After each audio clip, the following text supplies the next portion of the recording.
What if I told you that almost every one of your bad experiences in Commander wasn't a card problem, a bracket problem, or even a people problem? The real underlying issue and the solution to it is something both incredibly simple and astonishingly complex, and that's communication. This isn't my first rodeo when it comes to talking about communication as a topic, as I've done a video all about yapping before. But that video was focused on communicating more to create and have more fun, and this video is all about identifying how communication issues are the root of all the problems that plague your games. We'll only get to scratch the surface here because of how big this topic is, but if you stick around, you'll leave with a clearer understanding of how to spot where things go wrong, and you'll be equipped with some simple tools to make navigating those situations much easier, resulting in better and more enjoyable games. But before we get to any of that, we need to make sure we're in alignment with what I mean by communication.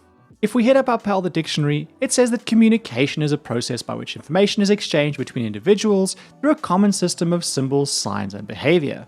If we translate this into a Magic the Gathering environment, and specifically a Commander table, that means that from the moment you sit down at the table for a game, everything from that point onwards is determined by the words and actions of the people at the table. Potentially problematic cardboard is only problematic if there's a breakdown in, you guessed it, communication.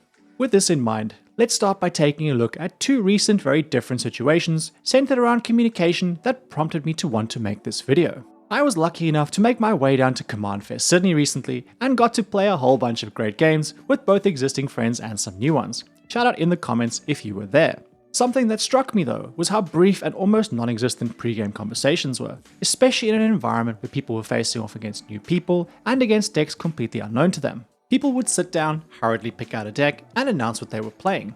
There'd be a very brief alignment on brackets, often prompted by me, but little to no discussion about what a deck is trying to do, its game plan, or why it fits in that bracket to begin with. And I heard similar proactive reports back from my friends that were in completely different pods that they experienced the same thing. Now you might think, well, why do we need all of that? We know the commanders, and we know the brackets, so let's just go. We came to play Magic and not to talk about it. But as you'll soon see, lacking information can have important consequences. I had a game where a friend was playing Tival Arbiter of Virtue, and they'd had a fairly slow game and hadn't done much by about turn 7.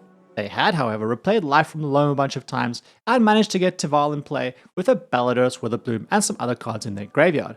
As a Golgari and Bellados Enjoyer, that, for good reason, scared me.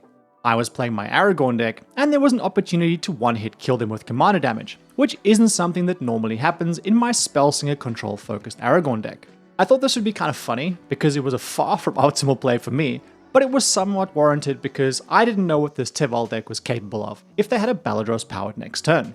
I turned my 25 power Aragorn sideways, much to my friends' dismay, as they felt like they'd been unfairly ended, because they hadn't done much and didn't have anything particularly explosive lined up on their next turn. There was, however, absolutely no way for me to know that, as their proactive description of their deck before the game was that it would try to get some stuff into the graveyard and then replay it.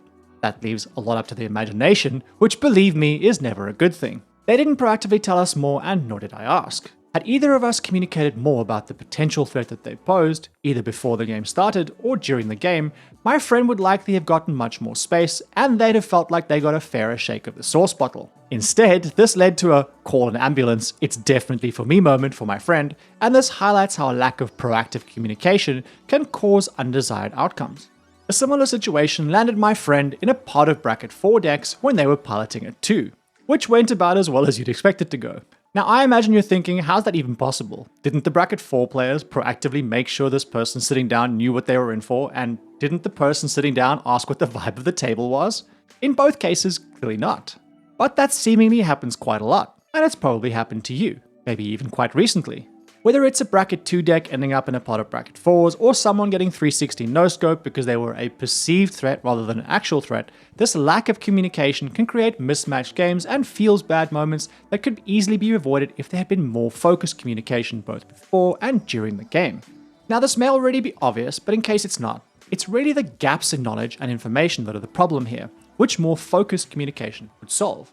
You can have lots of yapping pre and mid game and feel like there's lots of communication, but unless you're yapping about the specific things that actually matter, you can still end up with these gaps of important information which can negatively affect the games you play. And we'll come back to some guidance on how to solve this in a minute. But first, I make videos like this that help you think differently about Commander. Videos that will help you build better decks, play better, and have more fun.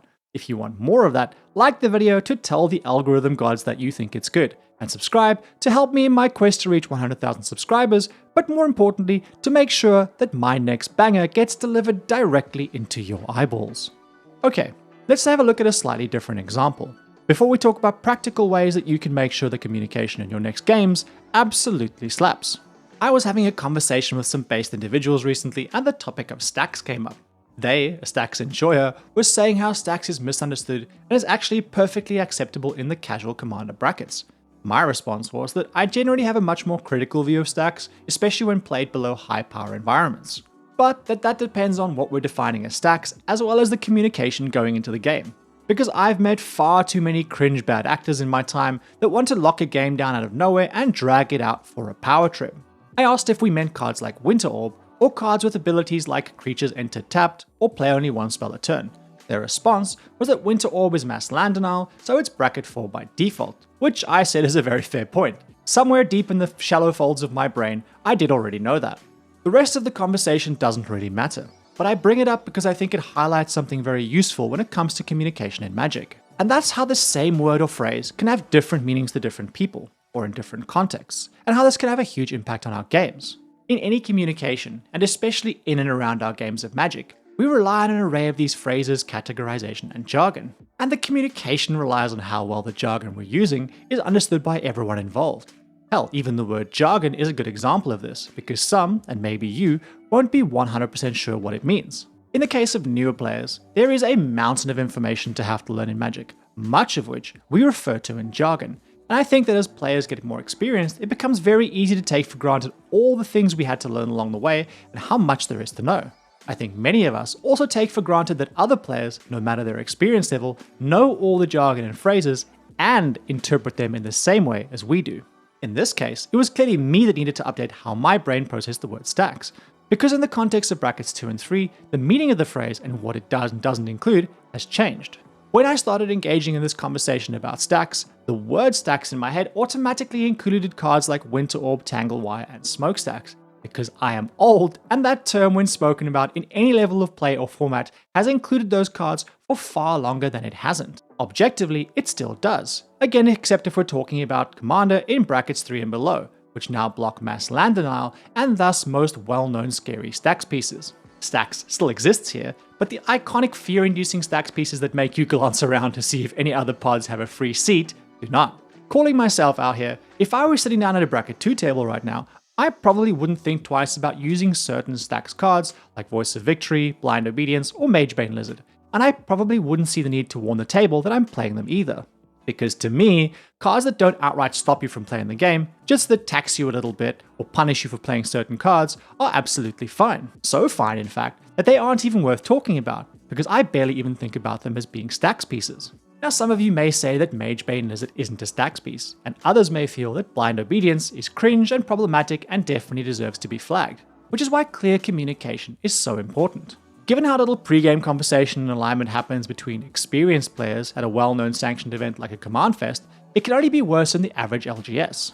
And that's for experienced players who stay up to date with format changes and communications tools like the brackets. Many casual players don't keep up with these changes at all. And that's before we even talk about newer players who have no idea about the brackets or similar information to begin with, as evidenced by a new face in my Discord who's getting back into Commander.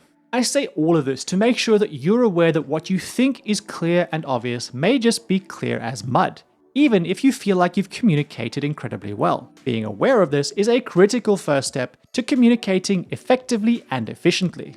These are just two examples of how communication can break down, and if one was to think carefully about it, I'm willing to bet that most, if not all of the really crappy Commander games or experiences you've had could have been avoided with better communication from everyone involved. Now, this has already been a lot, and it's impossible for me to go through all the possible scenarios and solutions, so let's get a bit more practical and look at 3 tools that you can use to improve the communication in and around your games.